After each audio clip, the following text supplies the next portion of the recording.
In this tutorial, we're going to show you how to use getBisect. This is a great tool which helps you figure out which particular commit broke a build, for example. In order to set the stage, let me tell a story. Once upon a time, two software developers graduated and went to work at a chocolate nanofabrication factory. One developer, Wilson, was assigned to automate the white chocolate production line, while the other developer, Daniela, was assigned to dark chocolate. Wilson, like most chocolate lovers, didn't even consider white chocolate to be bona fide chocolate. So it didn't take long before he grew resentful of Daniela.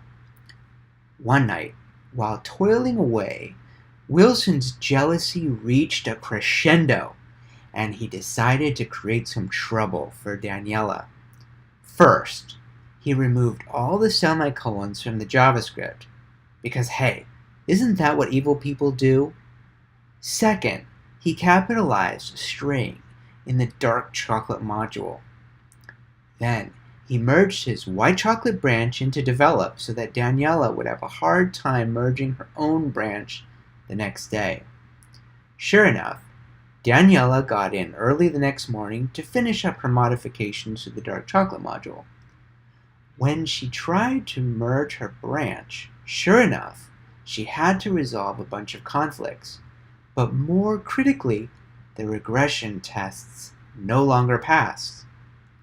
Did she break the branch? Did she break the build on her branch? Was it broken on someone else's branch? Did it ever even work?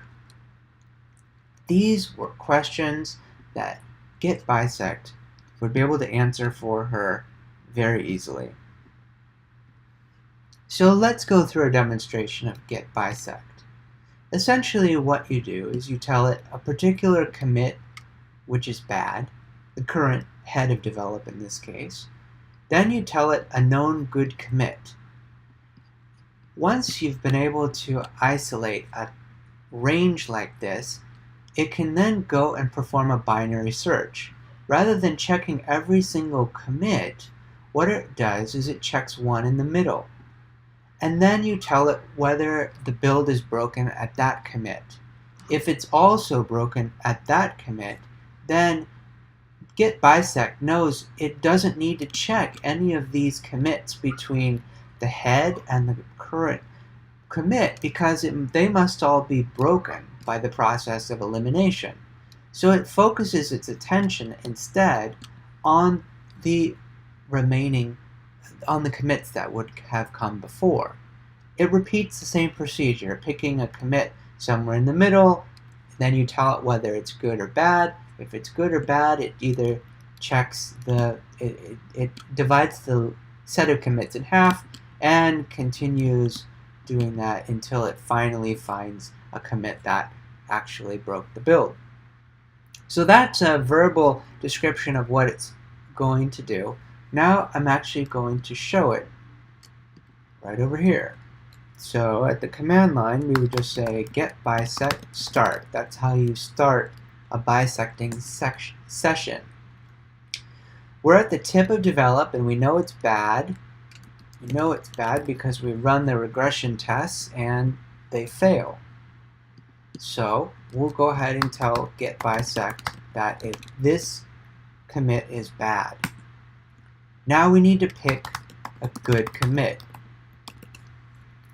Well, it just so happens that Daniela is usually the one who does the release candidate, and she's very good about recording whether or not the tests pass.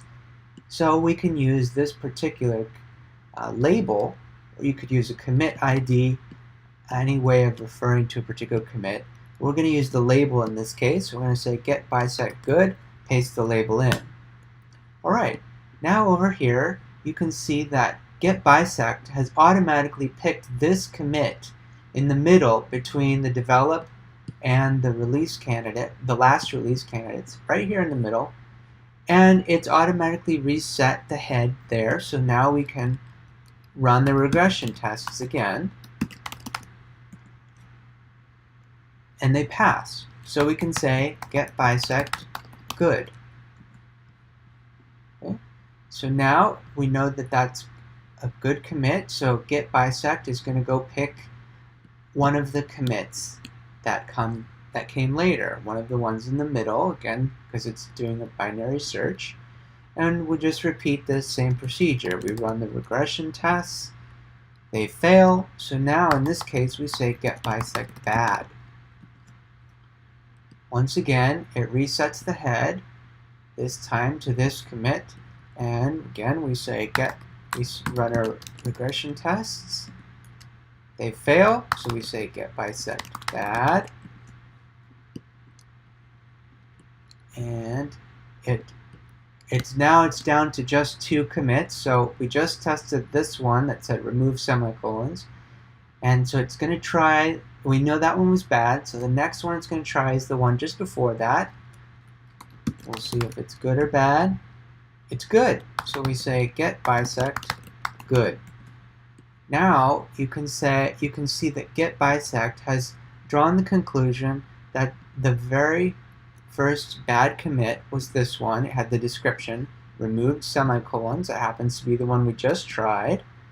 And one thing I want to point out about get bisect that's not good about it is that at the very final step, it doesn't always reset the head back to the bad commit. Sometimes it resets the head to the prior commit that was good, or the last commit that you tried.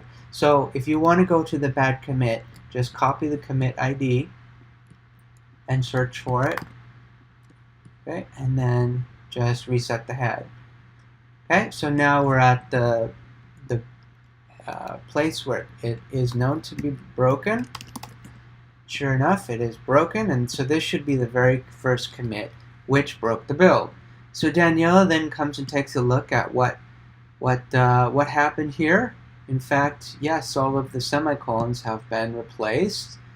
But what's this? In this case, the semicolons were removed, but somebody, probably Wilson, also capitalized the dark chocolate string.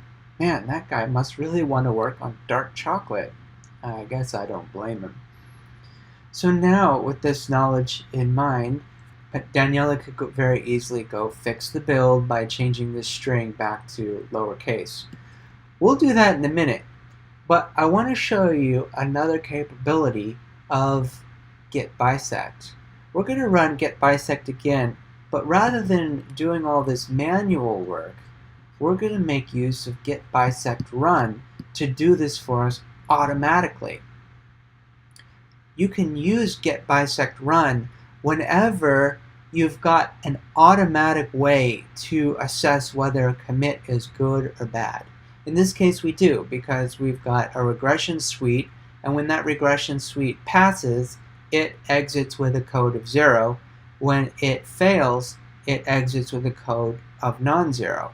And so get bisect run will be able to use that exit code to automatically perform all of these steps that we just did. So I'm going to show you that now. First, we're going to reset. So we say get bisect reset. Okay? And as you can see, it should take us back to the tip of the develop branch. And we can start a new session, get bisect start. And we do have to tell it a good and bad commit, but then we can show it how to automatically figure out the rest. So we could say get bisect bad. And we'll use that label again for the good. Get bisect good was at this label, and there's 13 revisions for it to test, and it's going to be able to do those in 4 steps because of the binary search.